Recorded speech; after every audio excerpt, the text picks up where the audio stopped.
Vamos a hablar hoy día de la diabetes.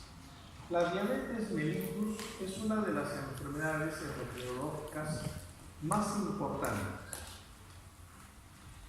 Y obviamente uno reconoce la diabetes porque es un cuadro que tiene como primera manifestación clínica la hiperglicemia sostenida.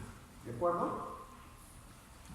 La hiperglicemia sostenida va a originar dos problemas globales. Un daño vascular. La diabetes es un modelo de aterosclerosis acelerada. Hiperglicemia sostenida va a generar un daño vascular, un daño neuropático, un problema metabólico que al final va a repercutir sobre el organismo del paciente.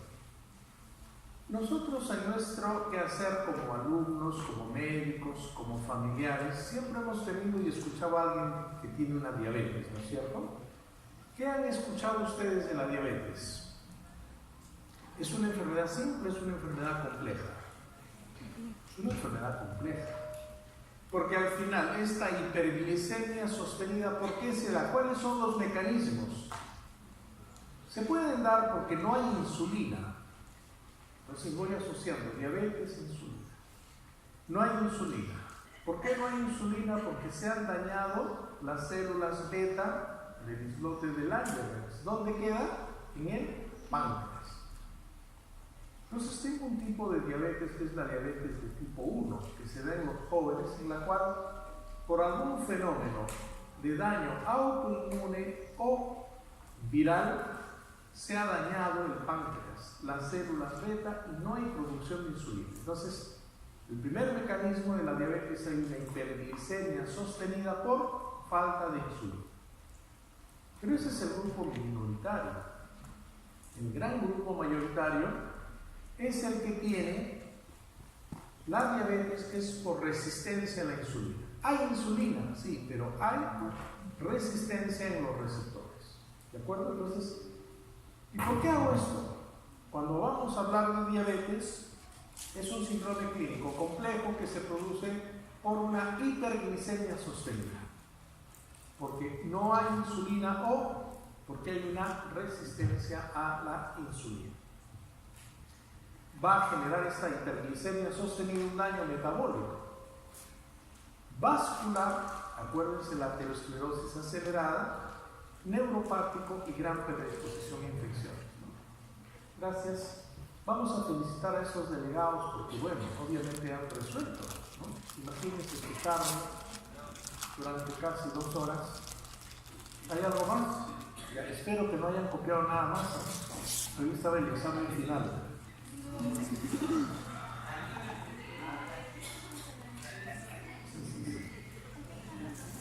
Bien, muchas gracias.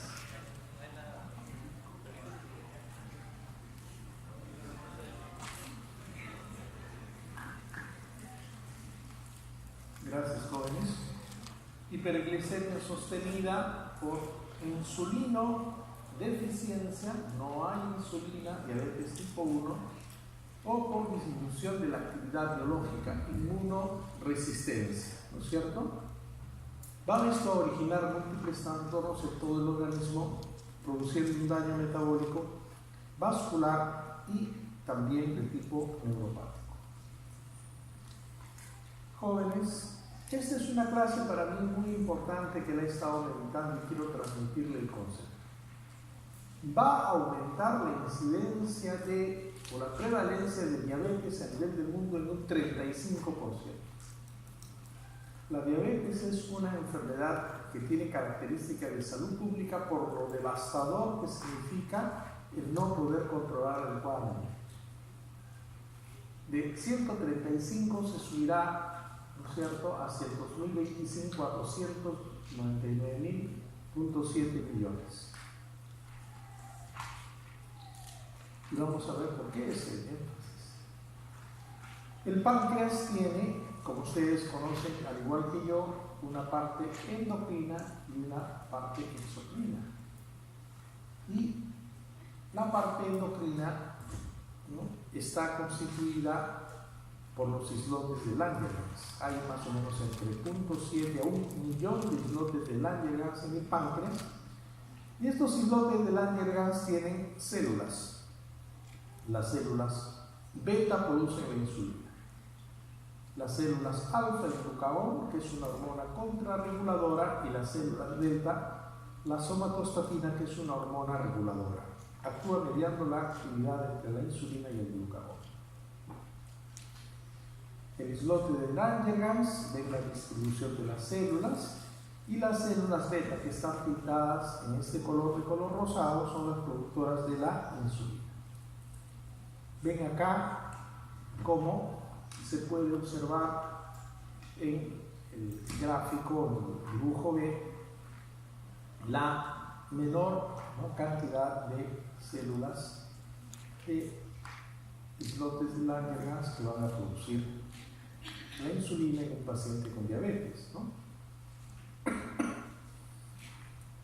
La insulina, ya sea por deficiencia o por resistencia de los receptores de la insulina, se va a producir la diabetes, ¿no?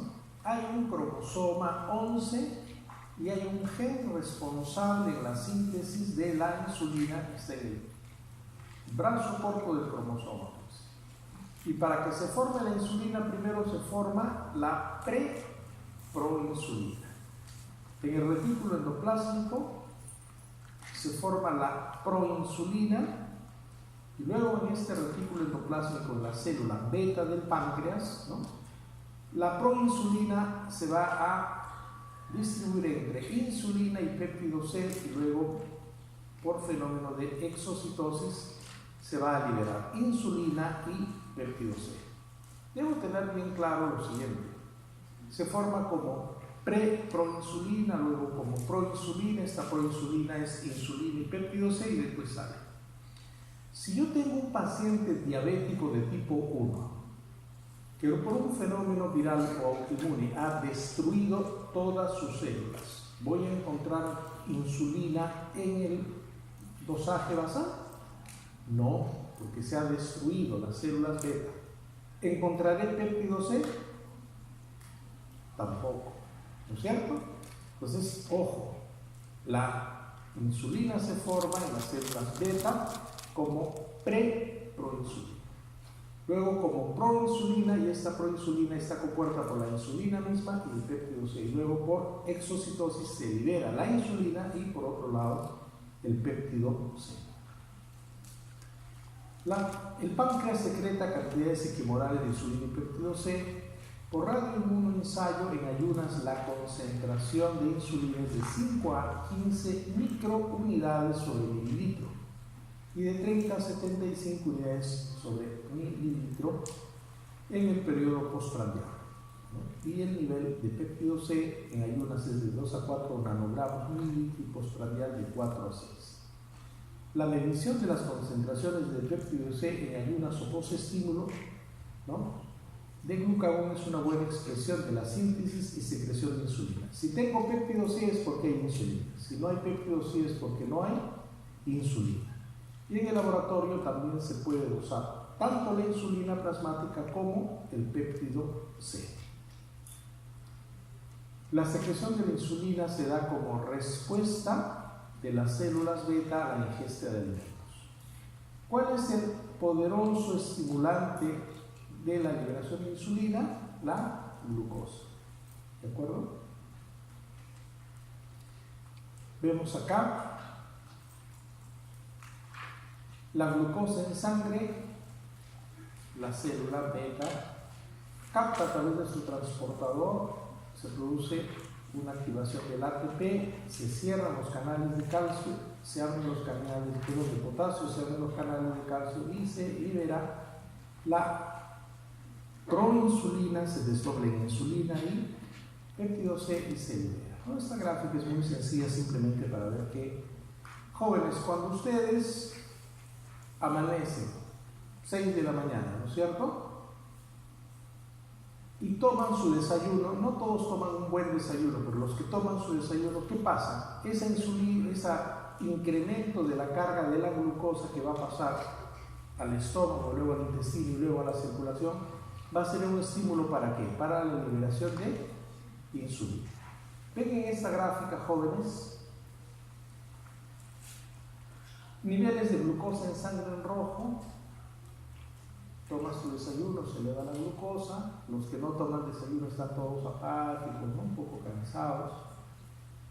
En mi clase, por ejemplo, en el hospital, los chicos llegan, descansan un rato, toman su desayuno, ¿no? Leen un poquito y después hacemos la clase, para justamente este efecto. Porque si llegan y no toman desayuno, y generalmente uno se toma un cafecito, una galletita, algo, ¿no? Consejo, tomen su desayuno. El incremento de la glucosa en sangre va aparejada, ¿por qué? Por un incremento de ¿qué? De la insulina. ¿Para qué se incrementa la insulina? Para que la glucosa en sangre sea asimilada por las células con la finalidad de ¿qué? De dar energía. Pero baja el nivel de glucosa y baja el nivel de insulina. Almuerzo. Aquí sí, la mayoría de nosotros trata de almorzar, ¿no es cierto? Aunque cuando ustedes están en exámenes, ¿no? Tienen problemas, se eleva otra vez la glucosa, se eleva otra vez la insulina y muchas veces en la cena, ¿no? Aunque estamos padeciendo un fenómeno interesante aquí en el Perú, la gente toma poco desayuno, almuerza cuando puede y llegan a la casa y ahí sí tratamos de recuperar todo lo que no hemos comido, ¿no es cierto? Y ese es un pequeño problema. O la mamá llega y dice, mijito, mijita no ha comido, y ¡pum!, te trae todo lo que dejaste en el desayuno, almuerzo y cena, ¿no? Pasa eso, y tu páncreas está que la célula beta estimula y produce la insulina. Este gráfico es muy sencillo. ¿Qué es lo que trata de explicar? Que la curva de glicemia va aparejada con un incremento de la insulina, ¿de acuerdo? La insulina tiene que fijarse a un receptor de membrana celular. ¿Para qué? Para que haga su efecto. En la diabetes de tipo 1, ¿qué haría, jóvenes? Daño del páncreas, daño del islote pancreático, daño de la célula beta y una no producción de insulina. No hay insulina, no hay péptido C, ¿de acuerdo? Pero si a este paciente yo le pongo insulina, activo su metabolismo de glucosa. ¿Qué pasa en ese paciente? Y les voy a contar, jóvenes, algo. Tuvimos una clase el día de ayer y tuvimos un paciente y se los voy a contar tal y como él había referido, ¿ya? Es un varón de 46 años que el señor manejaba un carro de transporte, esos de carga larga, ¿no? El señor tenía unos 46 años, más o menos, medía 1,78 m, ¿no? Pero pesaba algo así de 120 kilos. Y él confesaba que, más o menos, antes, porque él hace 6 años tenía diabetes, comenzó porque él comía bastante, ¿no? El plato era pues prácticamente su ensalada. O sea, comía un cerrito de arroz, otro cerrito de papas, otro cerrito de, ¿no?, de fideos, un combinado, tomaba sus aguas de bebidas gaseosas y comenzó a subir de peso. Y 3 meses antes el paciente comienza a tener sed. Agua. ¿Cuántos litros de agua creen que tomaba el señor? Ya, uno puede decir cualquier cosa. Tomaba 6 litros de agua.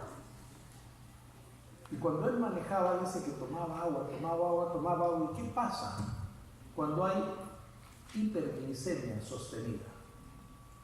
Aumenta la osmolaridad, ¿cierto? Y el organismo comienza a aumentar la sed. El señor tomaba agua y comenzaba a tener una poliuria, miccionaba tanto que muchas veces bajaba a un restaurante, muchas veces mojaba, ¿no? Tenía poliuria,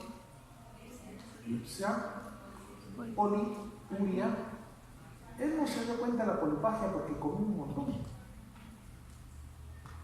Y miren cómo es el ser humano. No le llamaba mucho la atención, tomaba 6 litros de agua, hasta 6 litros de agua, y mojaba. Después comenzó a comer, pero 3 meses antes, ¿qué pasó? Tenía tanta glucosa, tenía poliuria, polidipsia, polifagia, comenzó a bajar de peso y a tener astenia. ¿Por qué tenía astenia este paciente? Porque se sentía tan cansado. Comía bien, tenía una glicemia muy buena. ¿Por qué? Porque ¿qué pasa en la diabetes? Tipo 2, hay una resistencia a la insulina. Los receptores no lograban introducir esa glucosa a los órganos. Y ese paciente al final fue al médico con polidipsia, poliuria, polifagia, gran astenia, comenzó a bajar un poco de peso, a pesar que comía muy bien, y la sorpresa es que le dijeron: señor, usted no está muy bien, tiene 400 de glucosa. ¿No? Bueno, el señor comenzó a tener un tratamiento, una dieta, etc., pero ahora pues ya tiene su pie diabético, tenía una neuropatía diabética. Entonces, es importante, jóvenes, entender que la diabetes tiene la hiperglicemia sostenida por inmunodeficiencia, la insulinodeficiencia, no hay producción de insulina o resistencia a la insulina. ¿De acuerdo? El tejido adiposo, el hígado y el músculo responderán a la insulina de acuerdo a la unión de la insulina con sus receptores específicos. El paciente obeso es un paciente que tiene potencialmente resistencia a la insulina. La insulina es una hormona muy importante porque a nivel del hígado va a promover la síntesis y almacenamiento del glucógeno. Inhibe la glucogenólisis, cetogénesis y gluconeogénesis, incrementa la síntesis de ácidos grasos. A nivel del tejido adiposo, promueve el almacenamiento de los triglicéridos en los adipocitos, inhibe la lipólisis intracelular de los triglicéridos y a nivel del músculo estimula la síntesis proteica y la síntesis de glucógeno. ¿Qué hace si la glucosa está a nivel de 200? La insulina hace, ¿sube la glucosa o baja? ¿Qué hace la insulina? ¿Sube o baja la glucosa? Baja la glucosa, ¿no es cierto? Por eso es que tú comes, incrementa tu glicemia y va la insulina para que baje la glicemia. ¿Pero cómo baja la glicemia? Permitiendo el ingreso de la glucosa a través de los receptores hacia el tejido hepático, adiposo, muscular, todo el organismo. La insulina va, y esta es una gráfica, pónganle doble resaltador porque te ayuda a entender muy bien la actividad.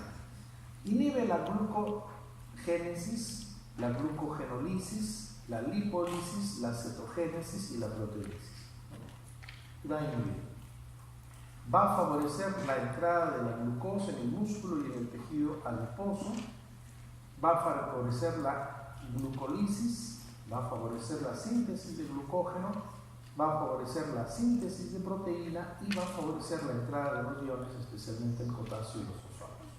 Entonces la insulina es una hormona muy importante porque nos va a bajar la glicemia del organismo y tiene actividades importantes como permitir la entrada de la glucosa en el músculo y en el tejido adiposo, favorecer la glucolisis, la síntesis de glucógeno, que la glucosa se almacene en el hígado, la síntesis de proteínas y también la entrada de los iones al intracelular, especialmente el potasio y los fosfatos.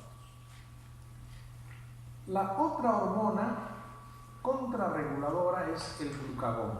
Está producida por las células alfa y aquí los niveles bajos de glucosa estimulan su liberación, mientras que la elevación de la glucosa disminuye. Vamos a suponer, joven, que usted esté en una hipoglicemia. Probablemente alguien de acá esté en hipoglicemia. Pero ¿cómo estamos despiertos? ¿Cómo el organismo levanta el nivel de glucosa si no has comido? La hormona contrarreguladora actúa. ¿Cómo se llama? Glucagón. La insulina baja la glucosa, el glucagón eleva. Entonces tiene que haber siempre un equilibrio. Los niveles bajos de glucosa van a estimular la liberación del glucagón que se produce en las células alfa. Y el efecto inverso a la insulina, ¿cierto?, va a estimular la degradación del glucógeno acumulado y promueve la formación de glucosa a partir de aminoácidos. Un ayuno prolongado va a permitir la elevación del glucagón. ¿De acuerdo? La somatostatina es otra de las hormonas que va a modular la absorción intestinal de sustratos y tiene un efecto regulador, ¿no?, para la respuesta entre insulina y glucagón. Tiene un efecto inhibidor sobre el glucagón e insulina. Esto sí, por favor, pongamos el doble resaltador, también es muy importante. Las incretinas. Este es un concepto que en los últimos 10 años ha comenzado a aparecer. Antes veíamos el tema de diabetes entre insulina, glucagón, nada más. La somatostatina tiene un papel secundario, pero las incretinas son hormonas, ¿no?, producidas en el tracto entérico, a nivel del intestino. Son producidas en el intestino delgado en respuesta a una comida. Yo ingiero alimentos, estos alimentos llegan al esófago, estómago, intestino, obviamente ya degradados, y la glucosa va a estimular a estos receptores, el GLP-1 y el GIP, ¿no es cierto?, para que puedan regular el control glicémico. Las incretinas mantienen el control glicémico aumentando la producción de insulina. Si usted come más glucosa, la glucosa va a llegar al intestino, va a estimular a los receptores GLP-1 y GIP, y estos van a aumentar la producción de insulina y disminuir la producción del glucagón, ¿no?, en respuesta a una elevación de la glicemia. Usted come, este alimento tiene una alta carga de glucosa, estimula a nivel intestinal los receptores GLP-1, GIP, ¿y qué van a hacer? Que se incremente la producción de ¿qué? De la insulina. ¿Para qué? Para bajar la glucosa, para estimular el ingreso de glucosa a las células. ¿Qué va a pasar con el glucagón?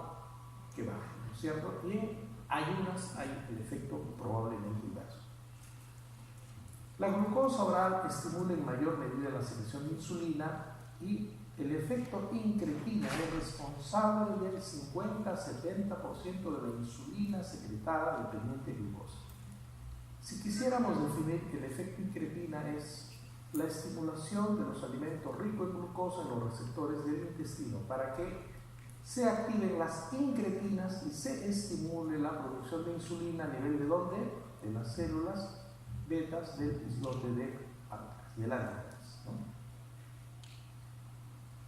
El alimento llega al tracto digestivo, se produce, ¿no es cierto?, la liberación de estas incretinas, se estimula el páncreas, si hay mucha glucosa en las células beta para que produzca más insulina y menos glucagón. Esta insulina aumenta la captación periférica de glucosa, ¿no es cierto?, y obviamente se logra un efecto metabólico adecuado. Estos aspectos de esta primera parte son los generales. Vamos a entrar a la diabetes mellitus. Hemos dicho que hay un componente de hiperglicemia por déficit de insulina o resistencia. Y vamos a tener 3 componentes de este síndrome.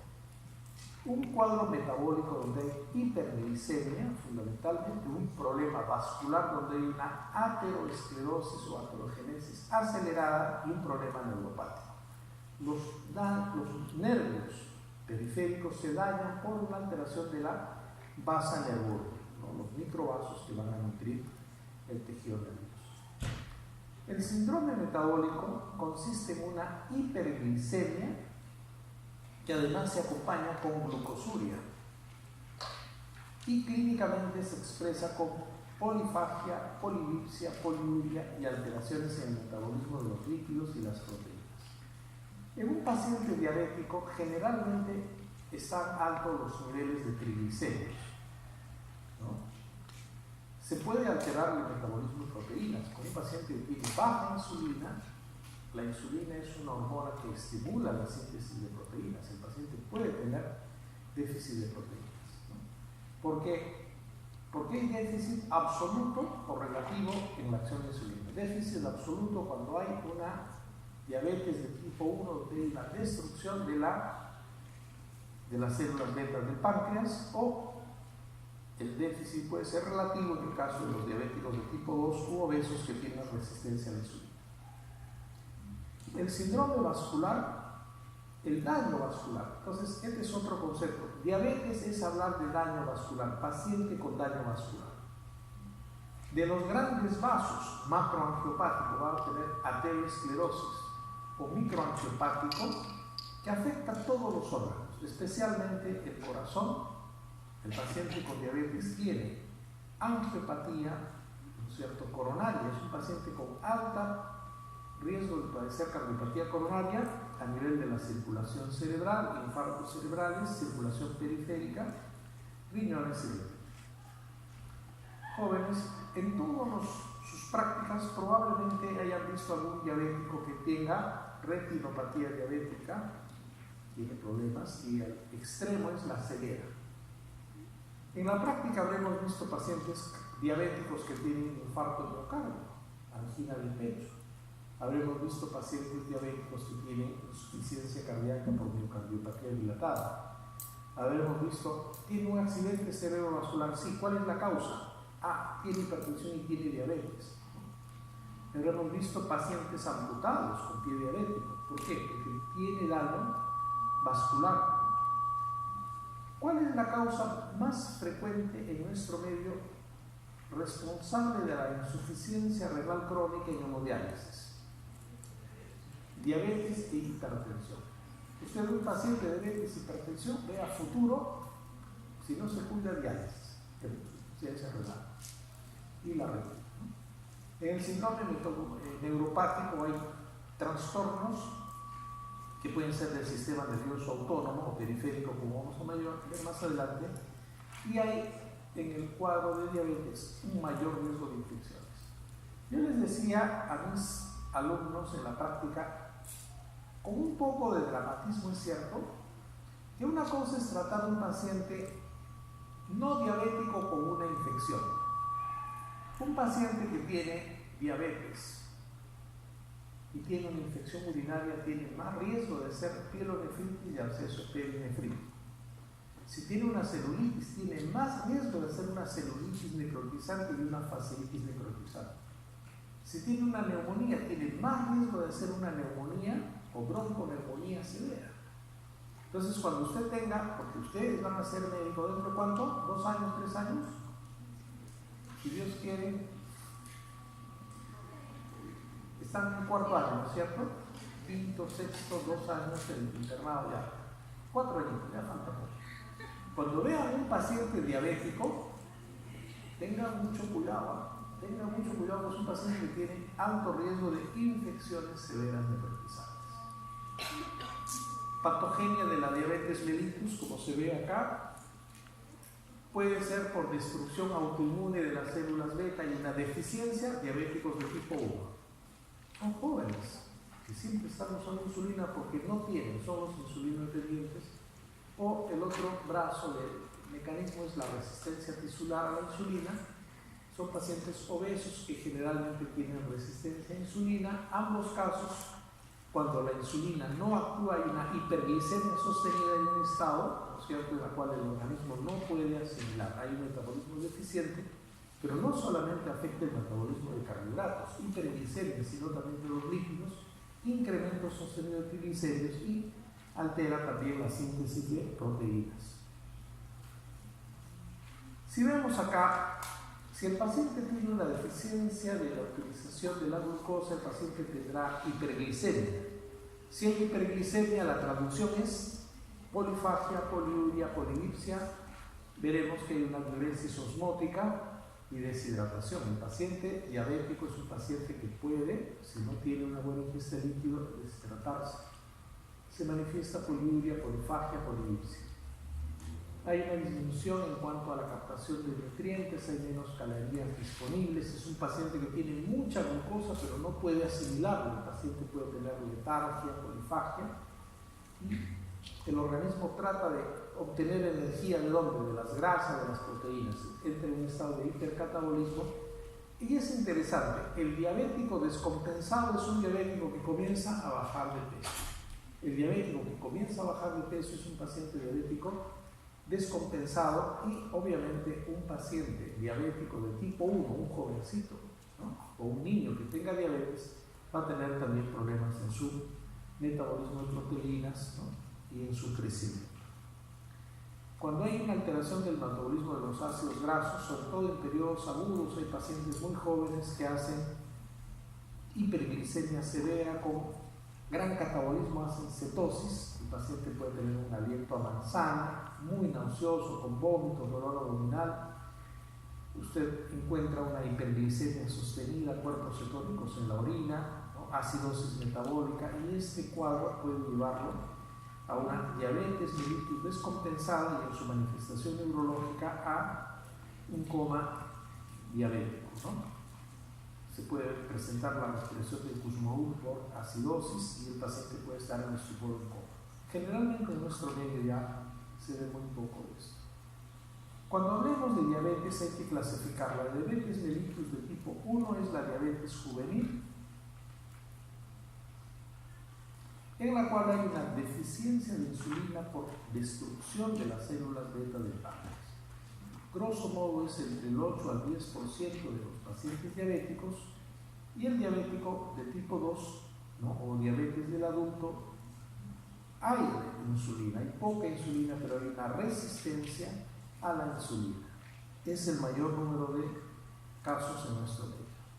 Hay dos tipos, ¿no? de diabetes. Bueno, hemos dicho ya que en la diabetes de tipo 1 la mayor causa es autoinmune, se da en individuos jóvenes, no hay producción de insulina y se diagnostica antes de los 30 años de edad.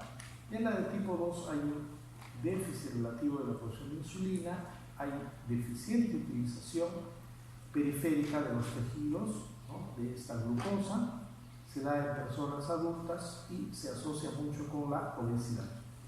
La diabetes de tipo 2 representa entre el 80 y 90% de todos los diabéticos. Hay dos tipos de diabetes especiales: la gestacional, también llamada diabetes del embarazo, que aparece durante la gestación, entre 1 a 14% de los pacientes, entre las 24 y 28 semanas, puede persistir después del parto, y es importante el diagnóstico porque generalmente la diabetes gestacional pone al embarazo en una categoría de alto riesgo y el paciente puede tener, ¿no? En este caso el bebé, el producto gestacional, una serie de trastornos. Por ejemplo, el gran peso, ¿no? Los hijos de madre diabética tienen pesos muy grandes. Hay otros tipos de diabetes en la cual ya son en realidad estudio a nivel de las unidades especializadas. La diabetes mellitus del tipo 3A, donde hay un defecto genético en las células beta; la del tipo 3B, donde hay una resistencia a la insulina determinada genéticamente; la del 3C, cuando se da un trastorno a nivel del páncreas; la 3D, causada por defectos hormonales; la 3E, causada por compuestos químicos o fármacos. Pero nosotros vamos a estudiar sobre todo la tipo 1 y la del tipo 2. Tipo 1, tipo 2, la del tipo 1 tiene una menor prevalencia, 0,2 a 0,4, de 2 a 4 la del tipo 2.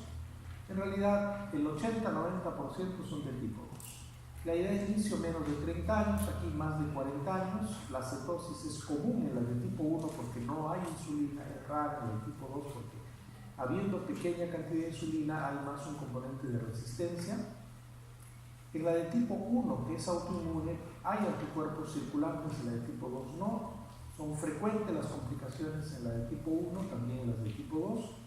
La producción de insulina en la de tipo 1 es nulo, en la de tipo 2 es relativa.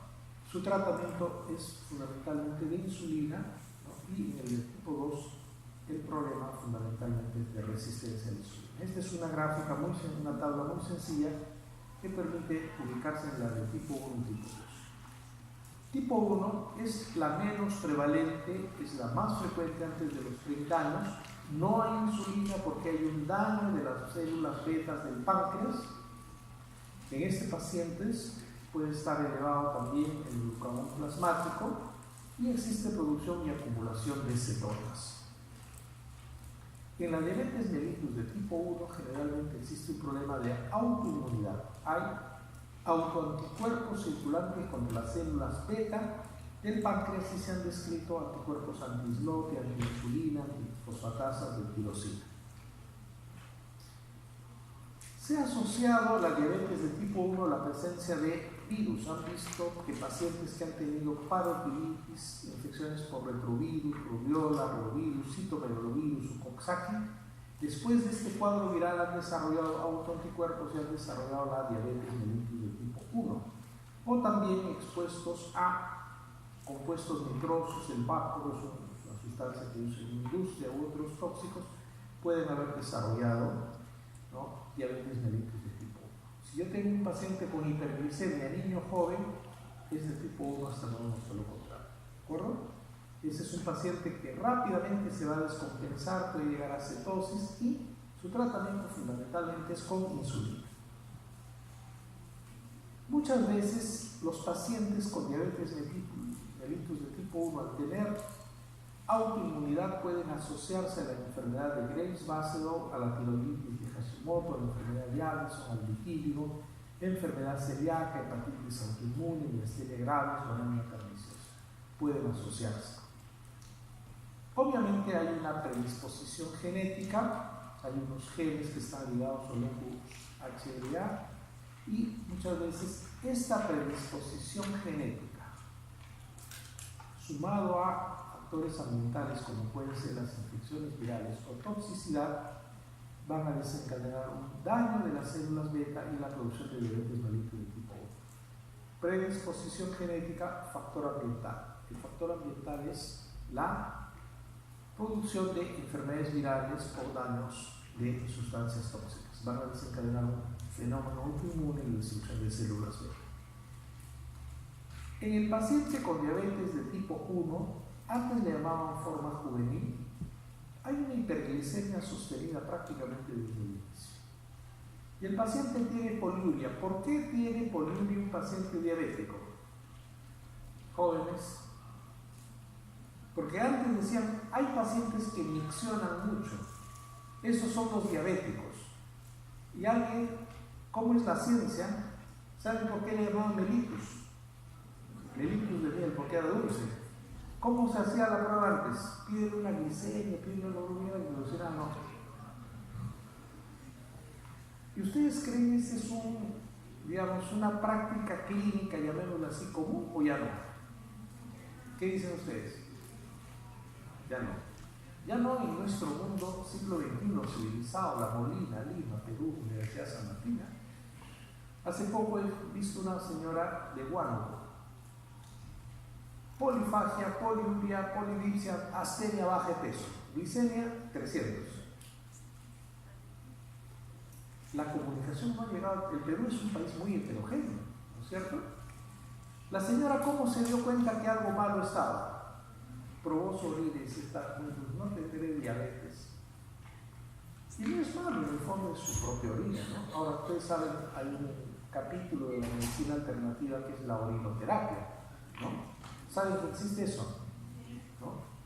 No sabemos los alcances, pero bueno, es parte de eso.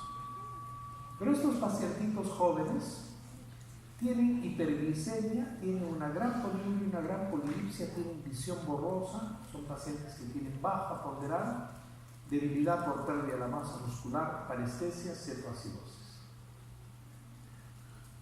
¿Cómo se descubre que tiene? Porque el niño no nace con su glucosa, aunque en el tamizaje ya, ahora el control del niño sano les hace, ¿no? Pero son pacientes que les preocupa la mamá, toman mucha agua, orinan un montón.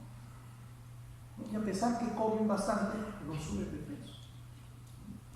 Y estos niños, si no tienen, o estos jóvenes, un adecuado control, comienzan a estar, ¿no?, a tener una respiración acidótica, a estar aletargados, y pum, llegan a una emergencia en una cetoacidosis diabética, glicemias muy altas, cuerpos cetónicos en sangre y orina, acidosis metabólica, una respiración de Kussmaul, hay que hidratarlos y ponerles insulina.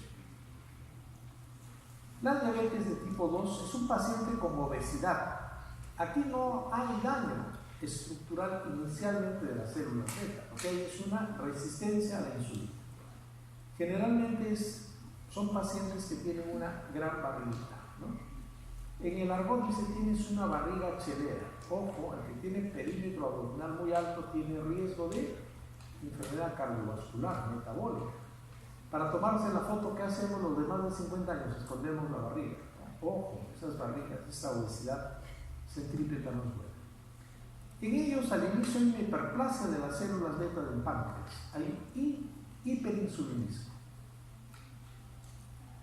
Hay hiperinsulinismo. Como hay resistencia a la insulina, el páncreas se hipertrofia, comienza a producir más insulina y al dosar basalmente tenemos hiperinsulinismo. Si usted tiene un paciente obeso que sospechas diabetes o prediabetes y le haces un dosaje de insulina y sale alto, tiene una estadio inicial de hiperinsulinismo. Después se van agotando las células beta del páncreas y la dosaje de insulina comienza a bajar. Los pacientes van a presentar defectos en los receptores que originan resistencia y esta resistencia relativa a la insulina hace que la glucosa no sea asimilada, no sea utilizada por el organismo y se produce la hiperglicemia, ¿no es cierto? Obviamente,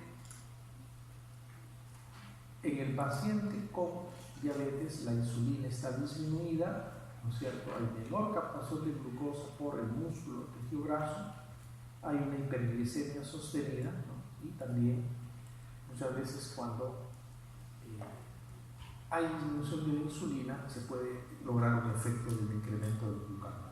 Al final termina el paciente con una hiperglicemia. Los síntomas clásicos son la poliuria, la polidipsia, la polifagia. El paciente cuando está descompensado tiene baja ponderal, tiene astenia. ¿Por qué tiene astenia en paciente diabético? Porque la glucosa, que es su principalmente energía, no puede ser utilizada por el organismo.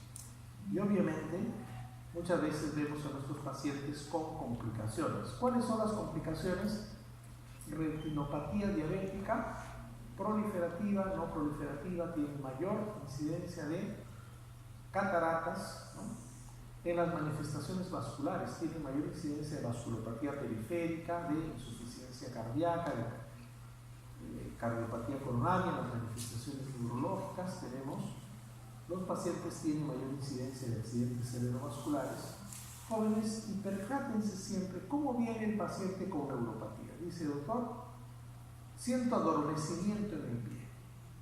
Y usted lo ve, tiene en la planta del pie una tremenda herida y sigue caminando y sigue jugando y sigue corriendo. Oiga, usted no siente. Nuestro paciente nos decía con mucho dramatismo, él jugaba fulbito. Imagínense esas zapatillas soportaban 120 kilos, pero el peñoso jugaba. Se hacía una heridita y de repente sanaba y seguía, y el médico le dice, bueno señor, tenemos que evaluarlo.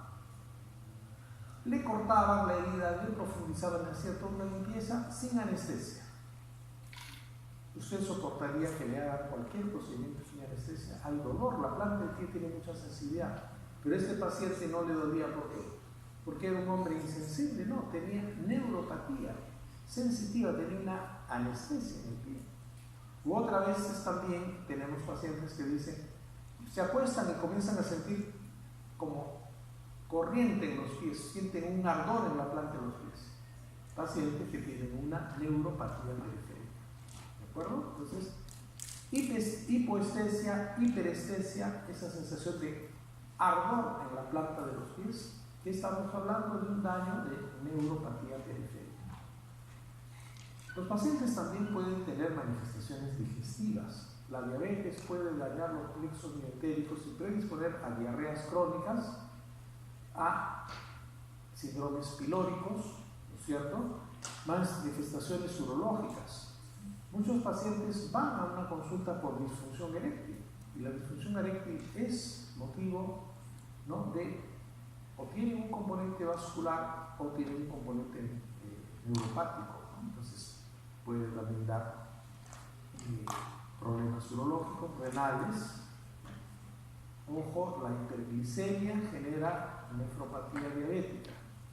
Ya ustedes han pasado brillantemente un curso de nefrología, ¿no es cierto?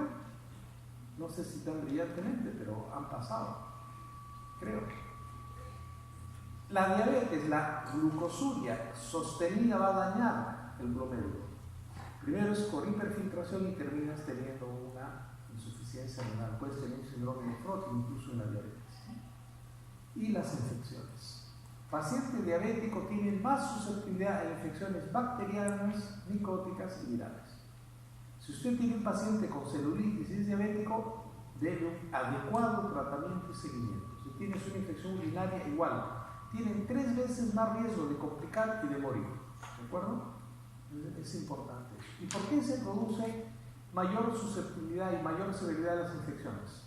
Porque la migración de los neutrófilos no es adecuada en los medios donde hay una gran hiperglicemia. Hay efecto tuyo. La patogenia, la obesidad, da resistencia a la insulina. Y otra cosa, jóvenes, que ustedes van a aprender. Si usted tiene papá o mamá con diabetes, usted tiene 3 veces más riesgo de hacer diabetes. Hay una predisposición genética. Entonces, súmale, mi mamá es diabética o mi papá es diabético y yo tengo una obesidad, tengo mucho riesgo de ser diabético o prediabético, ¿no es cierto? Entonces, la resistencia a la insulina o la disminución de la secreción nos va a predisponer a la diabetes de tipo 2. La resistencia a la insulina en la diabetes de tipo 2 se da por defectos en el receptor, en el fotoreceptor, por defectos en el metabolismo de la glucosa, por acúmulo de líquidos intracelulares y también puede haber disfunción mitocondrial. La diabetes mellitus de tipo 2 se asocia a una fuerte predisposición genética. Yo tengo deber, señor, de preguntar. Ustedes hacen historias clínicas, ¿no es cierto? ¿Son expertos en historias clínicas o no? Casi expertos.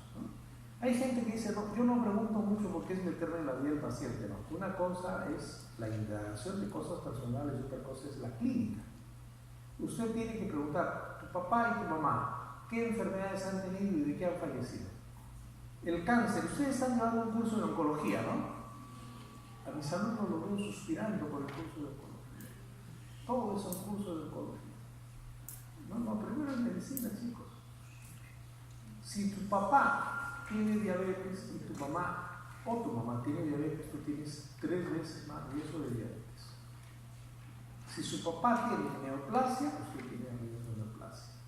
Si tu papá tiene Alzheimer o tu mamá tiene Alzheimer, tú también tienes riesgo. ¿Te das cuenta la importancia de esa pregunta sencilla? No es que tengas la enfermedad, tienes riesgo. Y uno tiene que cuidar, y la medicina genómica está desarrollando ubicar esos genes que puedan predisponer. ¿Cierto? Entonces es importante la valoración de los antecedentes.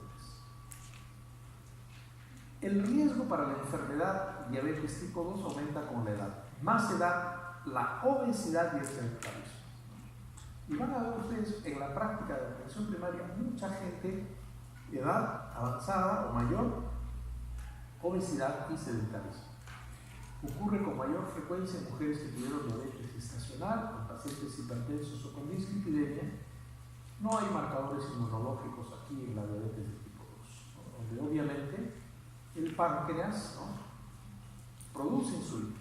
Incluso puede producir más insulina que lo normal. Hay un hiperinsulinismo inicial, pero que porque hay resistencia a la insulina, el páncreas se gasta y después en una etapa posterior puede haber un déficit de insulina. Lo cierto es que hay hiperglicemia. Hay una historia natural en la cual yo puedo partir de una glucosa normal y terminar en hiperglicemia. Mis células beta pueden estar en un inicio cuando hay resistencia a insulina con una producción muy alta, pero después van a agotarse esta producción y puede ir cayendo, ¿no es cierto?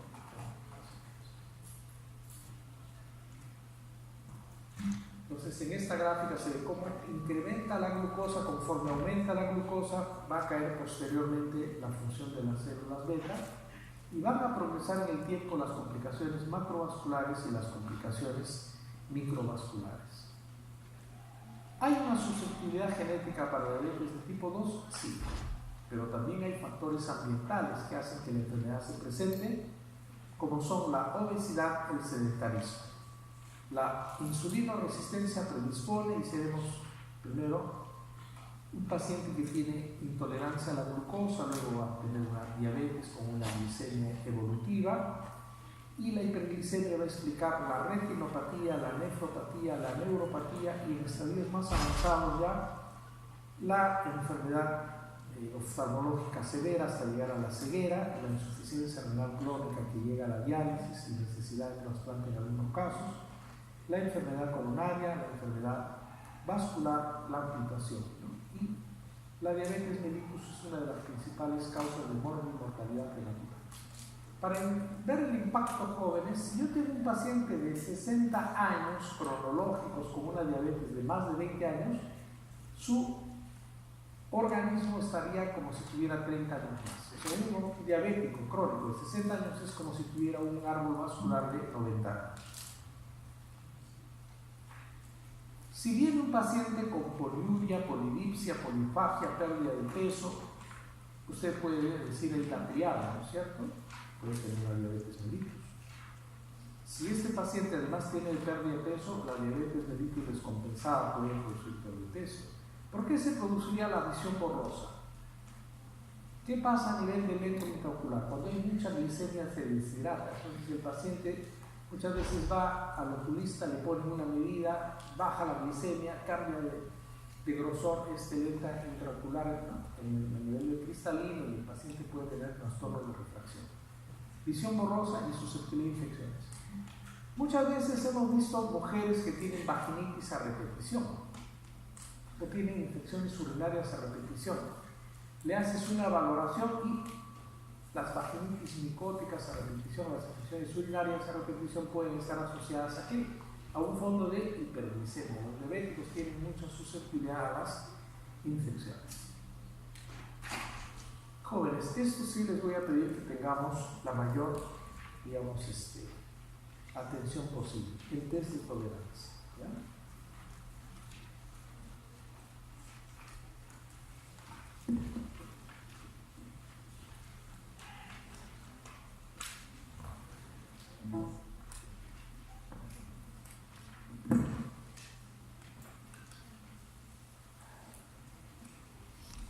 Es importante la petición de la glucosa en ayunas, ¿de acuerdo? Ya ustedes saben que viene hemograma, saben evaluar el examen de orina, pero todo paciente debe tener una glicemia en ayunas. La glicemia en ayunas, si es menor de 100 miligramos de cilindro, entra a una categoría normal. Probablemente todos tengamos menos de 100. Normal, pasa su control, porque dentro de nuestro control preventivo anual hay que hacer ciclo de glucosa. Aquí no hay problema, ¿no es cierto? El otro extremo, glicemia en ayunas, 126 miligramos sobre decilitro, es un paciente diabético. Criterios de la OMS. Pero ojo, usted le tiene que preguntar al paciente, oye, ¿realmente no has tomado desayuno? Porque hay pacientes que dicen, no, doctor, no he tomado desayuno, pero para el análisis me tomé un jugo para no desmayar. Eso no es desayuno. Porque así es una idiosincrasia, doctor. Como teníamos un paciente, señor, usted está en ayunas porque mañana se opera. Entonces, doctor, ¿la operación a qué hora será? Es en el cuarto turno, serán a las 3. Allá. Pasó a la nutricionista y dejaron ahí. El paciente tomó su desayuno, doctor, dice, me voy a esperar hasta las 4 sin desayuno. No, señor, pero usted tiene que ser operado. Nuestros pacientes tienen que ser educados. Si la glicemia en ayunas es más de 126 miligramos de cilindro, es un paciente diabético. El problema o el reto está acá. Si tiene 100 a 125, si tiene un paciente sintomático o asintomático, una glicemia entre 100 y 125, tienes que pedirle la segunda prueba, que se llama test oral de tolerancia a la glucosa. ¿Saben en qué consiste? Es un paciente que va al laboratorio y le dan a tomar un jugo, un preparado con 75 gramos de glucosa, hiperdulce. Someten al organismo ¿a qué? A un estado de hiperglicemia para evaluar ¿qué cosa? La respuesta de la insulina. ¿Y cómo evalúo la respuesta de la insulina? ¿A través de la elevación o la disminución de la glucosa? De la disminución de la glucosa. No les digo que ustedes son muy inteligentes. 100, 125, test de tolerancia. Y miren, chicos, si después de las 2 horas te responden menos de 140, es un paciente con glucosa anormal en ayunas. Es un pacientito que ya lo vas chequeando, lo vas mirando en cuanto a su dieta. Si está entre 140 y 199, tiene intolerancia a la glucosa. Estos dos grupos los puedes denominar de prediabetes. Ya le tienes que decir, señor, no coma muchos azúcares, refinados sobre todo, y exceso de harinas. Tiene que bajar de peso. ¿Ya? Y si es el test de tolerancia a la glucosa en 2 horas más de 200 es un paciente diabético. ¿Está claro? Entonces usted tiene que hacer un screening con glucosa en ayunas y luego de eso, ¿qué? Test de tolerancia. A todos no, a los que tienen menos de 100, señor, usted está bien, no tiene diabetes, cuídese. El que tiene más de 126, señor, usted tiene una diabetes, igual tengo que darle su tratamiento, etc. Pero está entre 100 y 125, test de tolerancia. Hay que hacerlo, ¿ya? Menos de 140 a las 2 horas, paciente con glucosa normal en ayunas.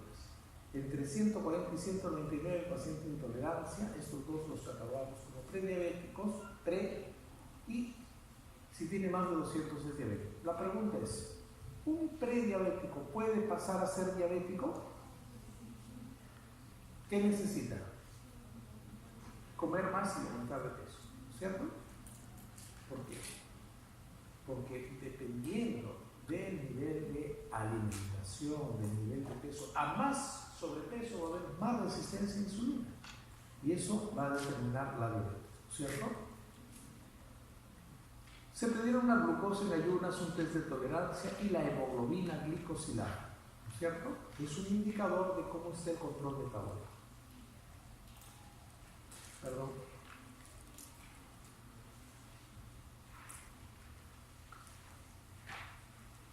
Doble resaltador, porque esto es importante, chicos, no quiero problemas después. La OMS dice que si el paciente tiene síntomas clásicos de la enfermedad, ¿cuáles son? Poliuria, poliursia, polifagia, también hay baja de peso, tensiones musculares, más una glicemia casual o al azar con cifras iguales mayor de 200, este es un paciente diabético. ¿Ya?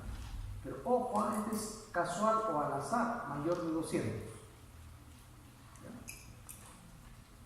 Si tiene síntomas y tiene una glucosa casual o al azar mayor de 200, diabetes. Hay algunos laboratorios más sofisticados que hablan en milimoles, pero vamos a trabajar en miligramos de decidido. Si la glucosa en ayunas es mayor o igual a 126, también es diabetes. Si la prueba de tolerancia oral, medición en plasma, se hace 2 horas posterior a la ingesta de 75 gramos de glucosa en 375 mililitros de agua. Es una prueba estandarizada. Es positiva con cifra mayor o igual a 200. ¿Está claro, chicos? Un paciente sintomático con una glicemia en cualquier momento más de 200 es diabético. Si la glicemia es en ayunas, ya hemos programado al paciente en ayunas y tiene más de 126 es diabético. Si su test de tolerancia después de 2 horas, cuando ha tomado los 75 gramos de glucosa, 375 mililitros de agua, y es mayor a 200, está frente a un paciente diabético. ¿No es cierto? Esto es muy importante de hacer la valoración. Se hablará del diabetes mellitus gestacional cuando es una glicemia más de 140 una hora después de la carga de glucosa de 50 miligramos. Hay que hacer una test de tolerancia especial. ¿Ya? Glicemia más de 140 decilitros una hora después de la carga de glucosa de 50 miligramos. ¿Cierto? Curva de tolerancia de glucosa de 3 horas con 100 miligramos de glucosa libre en ayunas 180. En ayunas 95, en 1 hora 180, en 2 horas 155, en 140. Con 2 o más valores anormales, diabetes mellitus gestacional. La diabética gestacional tiene más riesgo de tener problemas en su gestación. Paciente prediabetes, ya les mencioné el que tiene glucosa en ayunas anormal, 100 entre 126. O el que es intolerancia a la glucosa, con una glucosa de más de 2 horas entre 140 y menos de 200. ¿Está claro eso, cierto?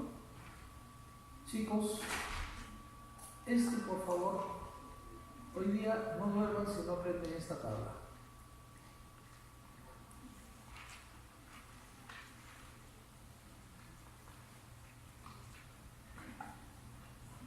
trabaja la piel. Esto sí, esto es bien importante, ¿ya? Esto. Apréndanse esto, jóvenes, y ustedes van a pasar como potenciales buenos médicos endocrinólogos.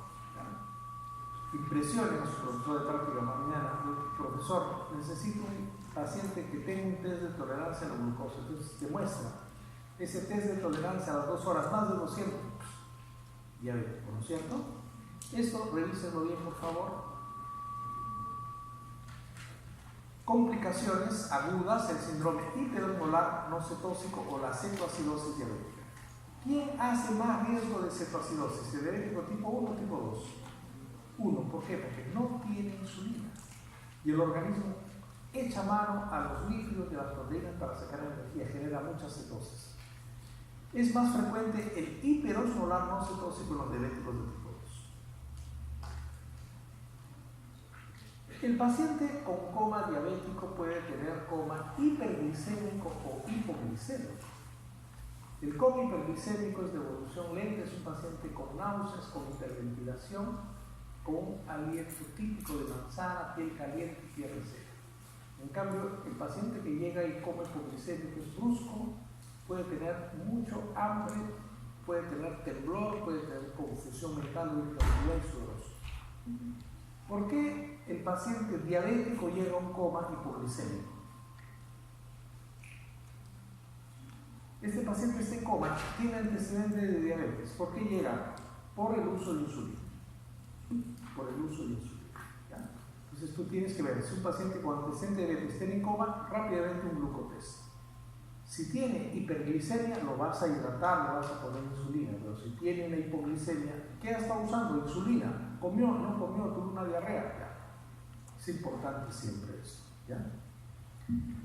Este es un cuadrito que habla de las complicaciones la vasculopatía diabética, complicaciones macrovasculares, arteriosclerosis, corazón, riesgo de infarto, cerebro, accidente cerebrovascular, miembros inferiores de riesgo de gangrena, a nivel microvascular, la retinopatía diabética que te puede llevar a la ceguera, la angiopatía renal que te puede llevar a la insuficiencia renal crónica, la hemodiálisis y a la necesidad de trasplantes, y muchas veces también hay daño a nivel de tejido. Los pacientes con diabetes tienen problemas también en la cicatrización. Muchas veces, si van a ver en sus prácticas, cuando vean pacientes diabéticos y prediabéticos, pregúntenle sobre la sensibilidad de los pies. Algunos le dirán que los pies estaban como adormecidos, otros dirán que tenían como corriente, otros que le queman la planta del pie. Manifestaciones semiológicas de qué? De neuropatía. ¿Ya? De neuropatía. También puede haber manifestaciones a nivel del sistema nervioso autónomo. Son pacientes que pueden tener hipotensión ortostática, ¿no? Síndrome pilórico, diarrea crónica, enteropatía diabética, disfunción eréctil, etc. Y en el tema de la infección esto es importante, ¿no es cierto? Los pacientes diabéticos tienen riesgo y predisposición a infección. ¿Por qué? Porque hay en un medio hiperglicémico, disminución del quimiotactismo, se altera el engolamiento, la fagocitosis de los macrófagos, la migración de las células T, hay un trastorno de inmunidad. ¿Podríamos decir que el diabético es un paciente inmunodeprimido? El diabético descompensado sí, tiene riesgo de infecciones bacterianas, riesgo de infecciones micóticas y también virales. Chicos, paciente diabético con infección tiene que ser adecuadamente tratado porque el riesgo de morbilidad y mortalidad es mucho más alto. Ya hemos mencionado los riesgos de todas las complicaciones de los pacientes diabéticos, ¿no? Van a haber muy frecuentemente accidentes cerebrovasculares, ¿no es cierto? La hipertensión asociada a la infección endotelial, los fenómenos de arteriosclerosis, la nefroesclerosis, ¿no? Los infartos del miocardio, los pies diabéticos, las arteriopatías periféricas. Estos cuadros son dramáticos, jóvenes. En el hospital de Bariati, más o menos, cada mes no dejamos de ver por lo menos 3 o 4 pacientes diabéticos con pie diabético, de los cuales por lo menos 2 terminan en amputación. Un paciente en el siglo XXI con una medicina tan sofisticada que llegue un pie diabético habla mucho de la limitación que tenemos en cuanto a la calidad de atención en nuestro sistema de atención primaria. Diabetes mellitus, problema de salud público mundial, primera causa de amputaciones no traumáticas, ceguera en el adulto e insuficiencia renal crónica. Esto en cuanto a la diabetes, jóvenes. ¿Está claro el concepto? ¿Está claro? Muy bien. Vamos a ver nuestra segunda clase. ¿Cómo estamos de horario? ¿Ah? Estamos bien, ¿no? Delegada, ¿cómo estamos de horario? ¿Ah? Estamos bien, ¿no? Ya. Sí, la idea también es hacer una clase muy larga. Chicos, un minuto de respiración. A ver, muévanos un poquito.